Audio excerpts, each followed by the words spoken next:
Hi guys, I'm Rajkumar. I am freelancer. Today வந்து பார்த்தீங்கன்னா, நம்மளுடைய கிளையண்ட்டுக்கு நாம வந்து வெப்சைட் வந்து பேக்லிங்க் சர்வீஸ்க்காக அவங்களோட வெப்சைட் வந்து ஆடிட்டிங் பார்த்தோம். சரிங்களா?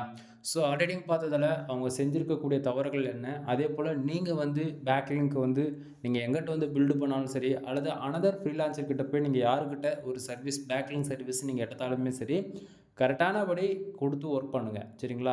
ஏன் ஒர்க் பண்றோம்? எதுக்கு ஒர்க் பண்றோம்னு தெரியாம, காம்படிட்டர் வந்து அவ்வளோ பேக்லிங்க் வச்சிருக்காங்கன்னு சொல்லிட்டு, நீங்க பாட்டுக்கு உங்களுடைய அமௌண்ட் வந்து இன்வெஸ்ட் பண்ணிட்டு, வேல்யூ ஃபார் மனி ஓகேங்களா? ஒரு பேக்லிங்க் இருந்தா கூட பேக்லிங்க் தான். சரிங்களா? ஸோ அதனால தெரிஞ்சுக்கிட்டு யாரா இருந்தாலும் ஒர்க் பண்ணுங்க. சும்மா பேருக்கு ஒர்க் பண்றத விட, தெரிஞ்சுக்கிட்டு ஒர்க் பண்றது அதிகமான ரிசல்ட் வந்து நம்ம வந்து எடுக்கலாம். ஓகேங்களா? சரி.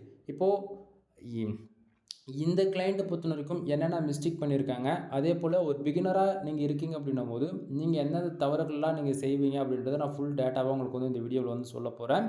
வீடியோ வந்து கொஞ்சம் லென்த்தா இருக்கலாம். முடிஞ்ச வரைக்கும் வீடியோவ ஸ்கிப் பண்ணாம வந்து பார்க்க ட்ரை பண்ணுங்க. தென் ஸ்டார்ட்டிங்கே நம்மகிட்ட என்னென்ன சர்வீஸ் இருக்குன்றத நான் ஷார்ட் அண்ட் ஸ்வீட்டா உங்களுக்கு வந்து சொல்லி முடிச்சுர்றேன். வெப்சைட் சம்மந்தமா ஏ டூ இசட் எல்லா சர்வீஸுமே வந்து அவைலபிளா இருக்கு. எக்ஸாம்பிளுக்கு நம்மகிட்ட சொல்ல போயாச்சு அப்படின்னா, டாமினேட்டா அதில வந்து இன்னைக்கு ரேஞ்சுக்கு வந்து அதிகமான மூவிங் இருக்கக்கூடிய சர்வீஸ் என்னென்னு பார்த்தீங்கன்னா, கம்யூனிட்டி சர்வீஸ் வந்து அவைலபிளா இருக்கு. ஃபார் ஆர்டிகல்ஸ் வந்து 200 குடுத்துட்டுருக்கேன். மினிமம் வேர்ட்ஸ் 1500லேருந்து 2000 வேர்ட்ஸ் வரைக்கும் நான் குடுத்துட்டுருக்கேன். கம்யூனிட்டி சம்மந்தமா நம்ம சேனல் வீடியோஸ் இருக்கும். செக் பண்ணி பாருங்க. பேக்லிங்க் சர்வீஸ் வந்து அவைலபிளா இருக்கு. ஃபார் பேக்லிங்க் வந்து ₹1 நான் வந்து குடுத்துட்டுருக்கேன். Full and full comment backlink தான். சரிங்களா? தென் உங்களுடைய நீடு பொறுத்து கமாண்ட் அதாவது பேக்லிங்க்ஸோட டைப்ஸுமே வந்து சேஞ்சஸ் ஆகும். தென் உங்களுக்கு யாருக்காச்சும் பேக்லிங்க் சர்வீஸ் தேவைப்படுது அப்படின்னா, நீங்க ₹1000 மினிமமா பே பண்ணி 1000 பேக்லிங்க்ஸ் வந்து ஆர்டர்ஸ் வந்து குடுத்து பாருங்க. வித்தின் 7 டேஸ்ல வந்து உங்களுக்கு வந்து அப்டேட்ன்றது ஆக ஆரம்பிச்சிடும் சந்தோஷத்துல. சரிங்களா? தென் இத தாண்டி வந்து வெப்சைட் வந்து பில்ட் பண்ணி குடுத்துட்டுருக்கேன். ₹7000, ₹15,000 அண்ட் ₹25,000 ஓகேங்களா? 3 விதமான பேக்கேஜ் இருக்கு. 3 பேக்கேஜில உங்களுக்கு யாருக்கு எந்த பிரைஸ் கன்வீனியன்ட்டா இருக்கோ, அத நீங்க வந்து எடுத்துக்கலாம். தென் ஒவ்வொரு பேக்கேஜ்லயுமே ஒவ்வொரு பெனிஃபிட்ஸ் இருக்கு. கால் பண்ணுங்க. ஃபர்தரான இன்ஃபர்மேஷன் வந்து நான் உங்களுக்கு வந்து குடுக்குறேன். பட் பிரைஸ் வைஸ் இதுதான். இதுவே வந்து கஸ்டமைஸ்டா நீங்க வந்து வெப்சைட் கேட்குறீங்க. கஸ்டமைஸ்டுனா அஃபிலியேட் அண்ட் வூகாமர்ஸ் அல்லது இல்ல டிஜிட்டல் மார்க்கெட்டிங் இது போல நீங்க வந்து ஒரு வெப்சைட் கேட்குறீங்க அப்படின்னா, அதுக்கு மினிமமா 35,000லேருந்து 50,000 வரைக்கும் சார்ஜ் பண்ணுவேன். தென் இப்ப ஏன் ப்ரோ இப்ப நார்மலா 25,000 வரைக்கும் 3 பேக்கேஜ் சொன்னீங்க. அது ஏன் அதுக்கு மேல வரக்கூடியது எல்லாமே பிரைஸ் ஹையா இருக்குன்னு சொல்லி கேட்டீங்க அப்படின்னா, இப்ப எக்ஸாம்பிளுக்கு நான் சொல்றேன் நல்லா நோட் பண்ணுங்க. இப்போ ஒரு WooCommerce வெப்சைட் பில்ட் பண்றதுக்கு ஃபர்தரான ஒரு தீம்ஸ் வந்து வேணும். ஓகேங்களா? ஸோ கஸ்டமைஸ்டா கேட்கிறவங்களுக்கு வந்து CSS, Java, Bootstrap இதுமான பைத்தான்லாம் யூஸ் பண்ணி கஸ்டமைஸ்டா வந்து கேட்கிறவங்களுக்கு வந்து டெவலப்பருக்கே வந்து ஆல்மோஸ்ட் ஒரு 25,000 போயிடும். கான்செப்ட் புரியுதுங்களா? இப்போ அப்ப இது நீங்க பண்ண மாட்டீங்களான்னா, இது எல்லாமே ஒரு டீம் ஒர்க் தான். ஓகேங்களா? ஸோ என்னோட வேலை ஒரு பக்கம் ஒரு பார்ட்டிஷன் இருக்குன்னா, அவங்க யூசர்ஸ் கேட்கறதுக்கு தகுந்தாப்புல டெவலப்பர் வந்து நம்ம வச்சு தான் நம்ம வந்து வேலை செஞ்சுருக்கோம். டெவலப்பர்னா என்னோட டீம் மெம்பர். ஓகேங்களா? ஸோ அதுபோல அதுக்கு தனி அமௌண்ட் போயிடும். அது இல்லாம ஒரு WooCommerce வெப்சைட்டுக்கு வந்து பேமெண்ட் கேட்வே ஆக்டிவேட் பண்ணணும்னா, ஆல்மோஸ்ட் அதுக்கே வந்து பார்த்தீங்கன்னா, ஒரு 30K வரைக்கும் ஆகும். ஓகேங்களா? ஸோ இங்க வந்து ஒவ்வொருத்தருடைய அதாவது ரெக்வயர்மெண்ட்ட பொறுத்து வெப்சைட் வந்து காஸ்ட் இன்கிரீஸ் ஆகுறதுக்கான ரீசன் இதுதான். சும்மா எடுத்தவங்க வந்து நம்ம வெப்சைட் லைவ் கொண்டு வந்துட முடியாது. ரெக்வயர்மெண்ட் எந்த அளவுக்கு நீங்க சொல்றீங்கன்னா, அதுக்கு தகுந்த மாரி காஸ்ட்டுமே வந்து இன்கிரீஸ் ஆகும். சரிங்களா? தென் அத தாண்டி வந்து வெப்சைட் வந்து ஃபுல் அண்ட் ஃபுல் ஆடிட்டிங் பார்க்கறது. ஆடிட்டிங் பார்க்கறத தாண்டி வெப்சைட்டுக்கு வந்து பிரீமியம் தீம்ஸ் போட்டு கஸ்டமைஸ் பண்ணி குடுக்குறது. தென் இது போக on page SEO, off page SEO and white hat SEO இதெல்லாம் வந்து ஃபாலோ பண்ணி குடுக்குறது. தென் இத போக உங்களுக்கு வந்து வெப்சைட்ல வந்து ஏதாவது ப்ராப்ளம் இருக்கு, அல்லது நீங்க ஒரு பிகினரா இருக்கீங்க, தெரிஞ்சோ தெரியாமோ ஒரு வேர்ட்பிரஸ் வெப்சைட் ஒரு அமௌண்ட் ஒரு 5,000 கட்டி ஒரு ஹோஸ்டிங் டொமைன் வாங்கிட்டீங்க. ஒரு பிரீமியம் தீம்ஸ் எதுவுமே இல்ல. ஒரு பேசிக் என்னன்னே தெரியல. ப்ரோ நான் பல காலத்துக்கு முன்னாடி ஒரு வெப்சைட் வாங்குனேன். அது எனக்கு ஃபர்தரா எப்படி ஒரு ஆர்டிகிள் பப்ளிஷ் பண்ண கூட எனக்கு தெரியாது. ஏன்னா கத்துக் குடுப்பீங்களா? இதுமாரி அதாவது நீ எந்த ஸ்டேஜ்ல இருந்தாலுமே, உன் லெவலுக்கு நான் இறங்கி பேச நான் தயாரா இருக்கேன். நீ கத்துக்க தயாரா இருந்தா மட்டும் போதுமானது. சரிங்களா? சரி. தென் இப்போ உங்களுக்கு ஓரளவுக்கு எல்லா டாபிக்ஸ் பத்தியும் உங்களுக்கு நான் சொல்லியிருக்கேன்னு நினைக்கிறேன். தென் உங்களுக்கு மோர் தென் வெப்சைட் சம்மந்தமா என்ன சர்வீஸா இருந்தாலுமே சரி, ஒன் டைம் கால் பண்ணுங்க. உங்களுக்கு ஓரளவுக்கு ஆல்மோஸ்ட் எந்த ஒரு இன்ஃபர்மேஷனா இருந்தாலும் உங்களுக்கு நான் வந்து ஃப்ரீயாவே குடுத்துருவேன். சரிங்களா? சரி இப்போ டாபிக்குள்ள வரலாம் அகைன். இப்போ வந்து பார்த்தீங்கன்னா, நம்ம கிளையண்ட்டோட டொமைன் பேர் என்னன்றத உங்களுக்கு நான் ஃபர்ஸ்ட்டு காமிச்சுறேன். ஸோ டொமைன் பேருக்கான URL நீங்க வந்து பார்க்கலாம். இதுதான் டொமைனுக்கான URL. சரிங்களா? ஸோ இப்போ இந்த ஒரு சிங்கிள் URL வந்து பார்த்தீங்க அப்படின்னா, அவங்க வந்து ப்ராடக்ட்ட வந்து லிஸ்ட் பண்ணி அதாவது WooCommerce வெப்சைட்டா வந்து ரன் பண்ணிட்டு இருக்காங்க. சரிங்களா? இங்க நெறைய பேர் வந்து WooCommerce வெப்சைட் ரன் பண்றது ரொம்ப ஈஸின்னு நெனச்சிட்டு இருக்கீங்க. ஈஸி தான். நான் வந்து இல்லன்னு சொல்ல மாட்டேன். தெரிஞ்சவங்களுக்கு வந்து ஈஸியா இருக்கும். அதே ஒரு பிகினரா இருக்கீங்க. ஃபர்ஸ்ட் ஆஃப் ஆல் இப்போ தான் ஊகாமர்ஸ்னால் என்னன்னே தெரியாதுன்ற இருக்காங்க. ஓகேங்களா? அஃபிலியேட் ஒன்று இருக்குது, ஊகாமர்ஸ் ஒன்று இருக்குது. தென் இது வந்து அஃபிலியேட்டும் ஊகாமர்ஸும் நிறைய பேர் வந்து கன்ஃபியூஷன் பண்ணிக்கிறாங்க. சரிங்களா? ஸோ இங்கே அஃபிலியேட்ன்றது தனி, ஊகாமர்ஸ்ன்றது தனி. அஃபிலியேட்னா என்னன்னா, என்னுடைய ப்ராடக்ட்டை ஒன்று நான் லிஸ்ட் பண்ணுறேன் என்னோடய வெப்சைட்டில் அப்படின்னா, என்னுடைய ப்ராடக்ட்டுடைய லிங்க்கு உனக்காக ஒரு ப்ரொஃபைல் க்ரியேட் பண்ணி அதுலேருந்து நீ ஒரு லிங்க்கு ஷேர் பண்ணுற அப்படின்னா உனக்கு ஒரு கமிஷன் கிடைக்கும். ஓகேங்களா? ஸோ அதுதான் அஃபிலியேட். ஊகாமர்ஸ் அப்படின்னா உன்னுடைய ஓன் ப்ராடக்டை நீ எந்த ப்ரைஸ் சொன்னாலும் கொட்டேஷன் பண்ணி உன்னால் விற்றுக்க முடியும். அது ஊகாமர்ஸ். உங்களுக்கு எப்படி சொன்னால் புரியுமோ அது போல் நான் சொல்லிகிட்ருக்கேன். புரியுதுங்களா? ஸோ கன்ஃபியூஷன் அங்கே ஆகிறதுக்கு எதுவுமே கிடையாது. நீ ஒரு ஓனாக ஒரு பிஸ்னஸ் பண்ணுறியா, உனக்காக ஒரு வெப்சைட்டை பில்டு பண்ணி அதில் நீ எவ்வளோ வேணால் கொட்டேஷன் போட்டுக்கலாம். இது வந்து நீ ஏன் இவ்வளோ கொட்டேஷன் போடணும்னு சொல்லிட்டு உன்னை வந்து எந்த டீலரும் கேட்க போகிறது கிடையாது, யாரும் ஒன்று வந்து கேட்க போகிறதில்ல. அது உன்னோட வெப்சைட்டு, நீ போடுறது தான் அங்கே ரூலே. ஓகேவா? ஸோ அது நீ என்ன வேணா பண்ணிக்கலாம். அஃபிலியேட் பொறுத்த வரைக்கும் அப்படி எதுவுமே பண்ண முடியாது.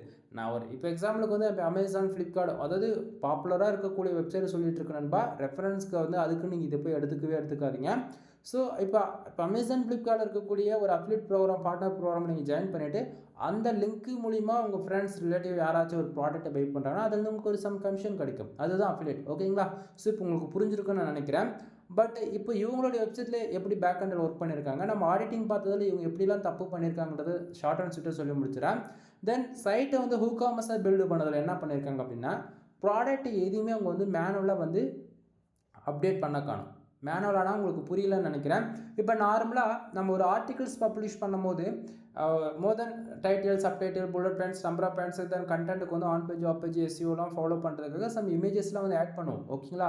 ஒரு ஆர்டிகல் பொறுத்த வரைக்கும் இதெல்லாம் ஃபாலோ பண்ணி ஆகணும் இல்லைங்களா?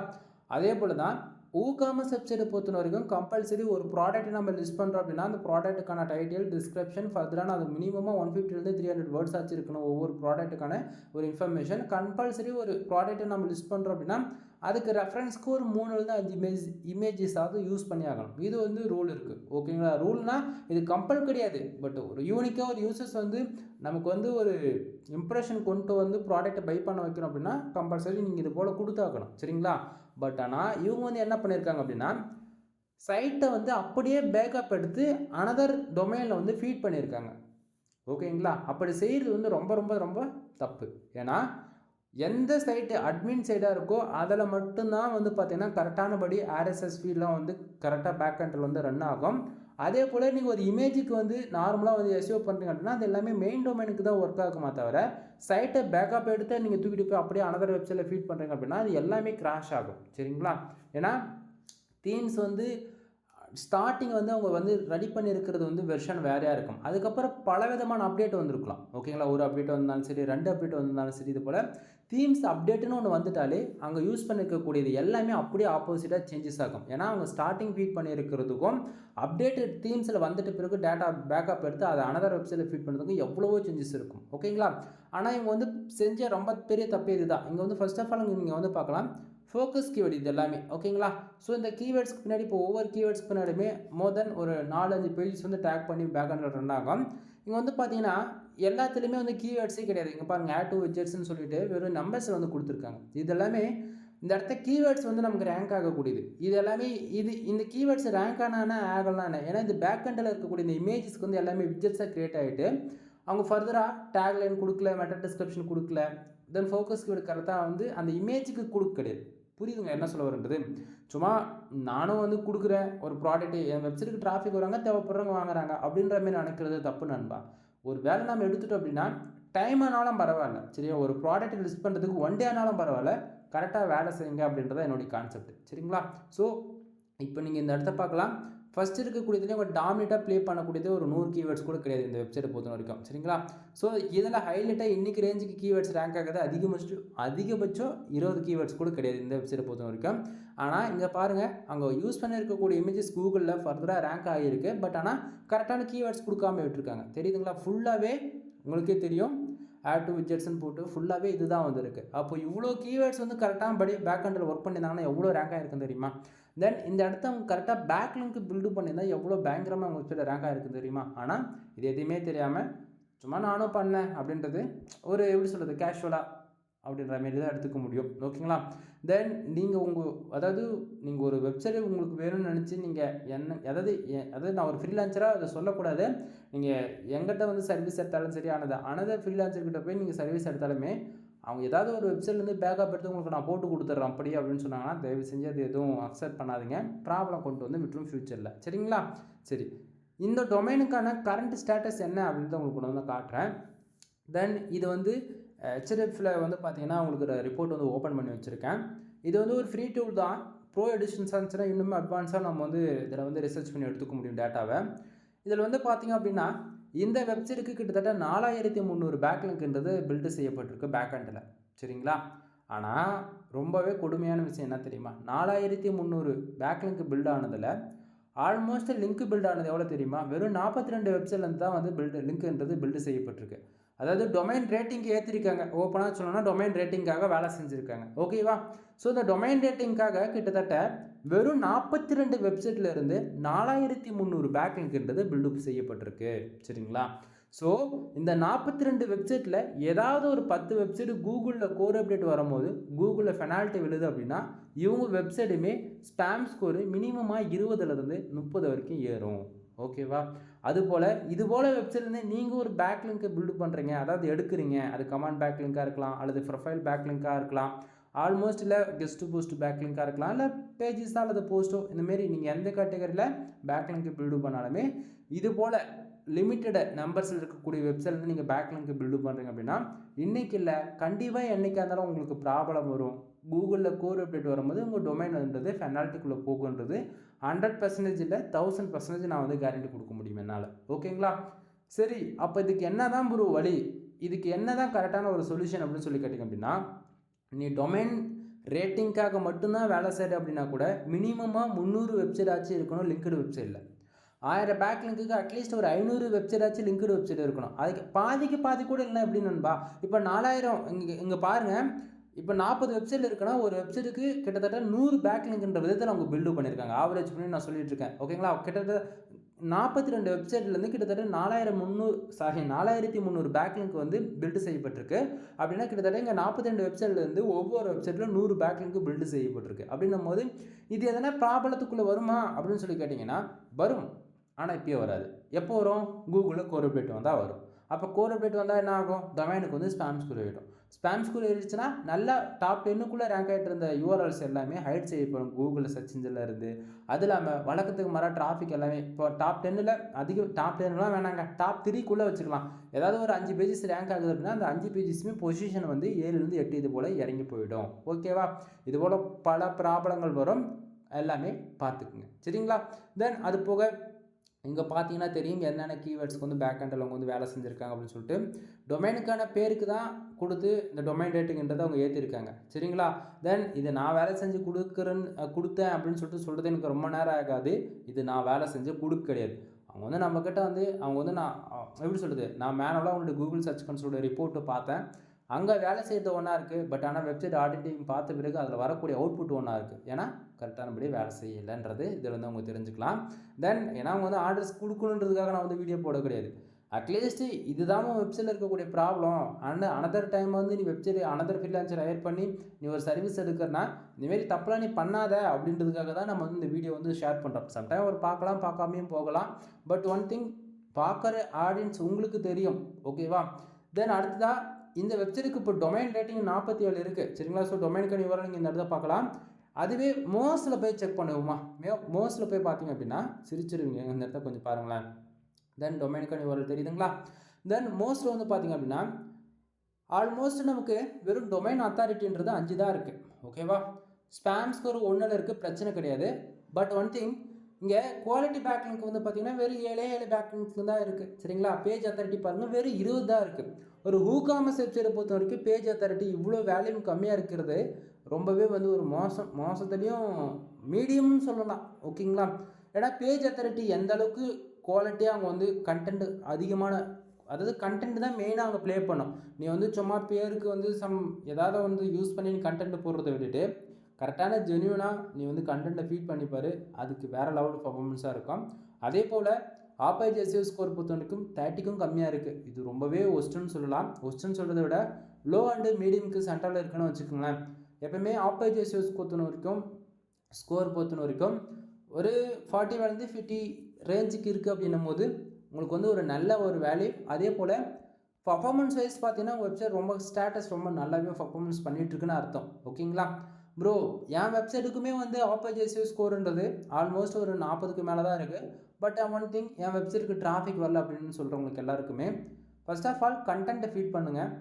ஏன்னா ஆஃப் பேஜ் எஸ்இஓ ஸ்கோர் எந்த அளவுக்கு நீங்கள் அதிகமாக இருக்குது அப்படின்னாலே பேக் எண்டில் நீங்கள் பேக்லிங்க்குக்காக வேலை செஞ்சுருக்குன்னு அர்த்தம். சரிங்களா? தென் இங்கே பாருங்கள், பேக்லிங்ஸ் வைஸ் பார்த்தீங்கன்னா 606 பேக்லிங்க் வந்து அப்டேட் ஆகிருக்கு. இந்த இடத்த 606லேருந்து குவாலிட்டியாக இருக்கிறது வந்து பார்த்தீங்கன்னா வெறும் 7 பேக்லிங்க் தான் இருக்குது. 606 எங்கே இருக்குது, குவாலிட்டி வந்து பார்த்தீங்கன்னா வெறும் 7 தான் இருக்குது. இது எப்படி நம்ம ஏற்றுக்க முடியும் அப்படின்னா, எடுத்துருக்கக்கூடிய எல்லா பேக்லிங்க்குமே என்ன ஆச்சு அப்படின்னா நோ ஃபாலோவாக போயாச்சு, டூ ஃபாலோ கிடையாது. ஓகேவா? ஸோ இது போல் நிறைய ஃபில்டரும் யூஸ் பண்ணலாம். அது இல்லாமல் ஒரு சில விஷயங்களை என்னால் ஓப்பனாக சொல்ல முடியாது. ரீசெண்டாக தான் நம்மளோட யூடியூப் சேனல் ஒன்று வந்து டெர்மினேட் ஆகிடுச்சு. 1,75,000 ஃபாலோவர்ஸ் இந்த சேனல். பல இன்ஃபர்மேஷன் சொன்னேன். பட் ஆனால் கிட்டத்தட்ட ஆல்மோஸ்ட் 2000 வீடியோஸ்க்கு மேலே அப்லோடு செய்யப்பட்ட அந்த சேனல் நம்ம கை விட்டு போயிடுச்சு. ஓகேங்களா? நிறைய இன்ஃபர்மேஷன் சொல்ல முடியாத சுச்சுவேஷனில் இருக்கேன், புரிஞ்சுக்குங்க. சொல்லவும் முடியலை, எப்படி சொல்கிறது, சொன்னாலும் சேனல் வந்து அடிக்கிறாங்க. ஃபார் இந்த இயர் மட்டும் ஆல்மோஸ்ட் என்னுடைய சேனல் 3 சேனல் வந்து காலி பண்ணியிருக்காங்க யூடியூப்ல இருந்து. ரெக்கவரும் செய்ய முடியாது டெர்மினேட் பண்ண சேனல். புரியுதுங்களா? ரொம்ப மன உளைச்சலில் இருக்கேன் ஓப்பனாக சொல்ல போயிடுச்சுன்னா. உனக்கு எதனா இன்ஃபர்மேஷன் வேணால் டேரெக்டாக கால் பண்ணு, ஓகேவா? பட் ஆனால் இது போல் செய்யாத, அவ்வளோதான். இதுக்கு மேலே எதுவும் நான் சொல்ல மாட்டேன். அதை விட்டுட்டு இவர் சும்மா பேருக்கு சொல்லிட்டுருக்காரா, வீடியோ போகணுன்றதுக்காக போட்டுட்ருக்காரு அப்படின்னு சொல்லி நினச்சிட்ருக்கேன் அப்படின்னா, எக்ஸ்பீரியன்ஸில் சொல்கிறத மட்டும், அதாவது சொன்னால் கேட்கணும். நான் கேட்க மாட்டேன் அப்படின்னா, பட்டாதான் உனக்கு புரியும் அப்படின்னா நீ தான்பா, ஓகேவா? தென் இந்த டொமைனுக்கான ஏஜ் பார்த்திங்க அப்படின்னா கிட்டத்தட்ட ஆல்மோஸ்ட் 4 இயர்ஸ் முடிஞ்சு 269 நாள் இன்னோட ஆகுது. ஓகேங்களா? தென் டொமைனுக்கான அத்தாரிட்டி எஸ்டிமே உங்களுக்கு வந்து நான் காமிச்சிடறேன். தென் டொமைனுக்கான யூஆர்எல் மேலே பார்த்தீங்கன்னா உங்களுக்கு தெளிவாக தெரியும் நான் நினைக்கிறேன். தென் டொமைன் வந்து பாருங்கள், கிட்டத்தட்ட 2024 1வது மாதத்துலேருந்து வெறும் 3, 5, அதுக்கப்புறம் அகைன் கீழே மறுபடியும் அப்டேட் வந்து அடி வாங்கியிருக்கு. மறுபடியும் இப்போ வந்து பார்த்திங்கன்னா வெறும் 5ல் தான் இருக்குது. என்ன சொல்கிறேன்னு உங்களுக்கு புரியுதா? டொமைன் ரேட்டிங்காக யாருக்கிட்ட ஒரு அனதர் ஃப்ரீலான்சர் ஹையர் பண்ணி வேலை செஞ்சுட்டு மோஸ்ட்டில் சுத்தமாக ஃபோக்கஸ் பண்ணாத விட்டுட்டாங்க. ஆனால் இது போல் பண்ணுறது ரொம்ப பிரச்சனை. இது எல்லாமே நியூட்ரலைஸ் பண்ணுற மாதிரி நீங்கள் ஈவனாக வேலை செய்யணும். நீ ஏகிராஃப்காக வேலை செய்கிற அப்படின்னா மோஸ்க்காகவும் வேலை செய்யணும். நீ மோஸ்க்கு மட்டும் வேலை செஞ்சுட்டு ஏகிராஃப் வேலை செய்ய மாட்டேன்னா பிரச்சனை உனக்கு தான். ஓகேங்களா? நீ எப்படி வேலை செஞ்சாலுமே ஈவனாக வேலை செய்ய பழகுங்க யாராக இருந்தாலும். சரிங்களா? அதை விட்டுட்டு நான் இல்லை எனக்கு வந்து ஏகிராஃபே போதும் அப்படின்னு நினச்சேன் அப்படின்னா அது உங்கள் ப்ராப்ளம் நண்பா. ஓகேங்களா? ஏன்னா ப்ராப்ளம் என்னன்றதை நான் சொல்லணும்னு தான் ஆசைப்பட்றேன். பட் ஆனால் என்ன பண்ணுறது, சேனல் அடிக்கிறாங்களே, புரிஞ்சுக்குங்க. தென் இன்றைக்கி கொடுத்துருக்கக்கூடிய இன்ஃபர்மேஷன் உங்களுக்கு ஓரளவுக்கு ஐடியா இருக்குன்னு நான் நினைக்கிறேன். சைட்டை வந்து யாரும் மைக்ரேட் பண்ணாதீங்க, பேக்கப் எடுத்து அனதர் டொமைனில் வந்து ஃபீட் பண்ணாதீங்க, பிரச்சனை கொண்டு வந்து விட்டுரும். எந்த வேலை செஞ்சாலும் சரி, லேட்டானாலும் பரவாயில்ல, கரெக்டானபடியே focus keyword tag and meta description டேக்லைன்லேருந்து எல்லாமே ஃபர்தராக ஆல்டெக்ஸ் வந்து கொடுங்க. ஏன்னா நீங்கள் வந்து சைட்டை பேக்கப் எடுத்து போட்டிங்க அப்படின்னா எல்லாமே விட்ஜெட்ஸ் மாதிரி க்ரியேட் ஆகிட்டு வெறும் நமக்கு வந்து கீவேர்ட்ஸ் ஃபீட் ஆகாமல் இது போல் தான் உங்களுக்கு வந்து தேவையில்லாமல் அன்வான்ட் கீவேர்ட்ஸ் மாதிரி உங்களுக்கு பேக் அண்ட் பின் ஆகிட்டு பர்ஃபார்மன்ஸ் பண்ண ஆரம்பிக்கும். ஓகேங்களா? ஸோ புரியும் நான் நினைக்கிறேன். இதை விட யாரும் ஓப்பனாக சொல்ல மாட்டாங்க நண்பா. அது இல்லாமல் ஒரு டைம் அதாவது எப்படி சொல்கிறது, தெரியாமல் செய்கிறது பிரச்சனை கிடையாது. தெரிஞ்சே இந்த தப்பை வந்து நான் மறுபடியும் செய்வேன் அப்படின்னா ப்ரொஃபஷ்னலாக பண்ணுறவங்க யாரும் இந்த தப்பை செய்ய மாட்டாங்க. பட் ஆனால் ஒரு பிகினர் வந்து ஒரு அனதர் ஃப்ரீலான்சர் ஹையர் பண்ணி அமௌண்ட்டு கொடுத்து வேலை செய்கிறாங்க அப்படின்னும் போது, இது போல் வேலைகள் செய்கிறாங்க அப்படின்னும் போது பேக்கெண்டில் ரொம்பவே கஷ்டமாக தான் இருக்குது. பட் புரிஞ்சுக்குங்க என்ன சொல்ல வரன்றது. எனிவே, தேங்க்யூ ஃபார் வாட்சிங். ப்ளீஸ் சப்ஸ்கிரைப் நண்பா.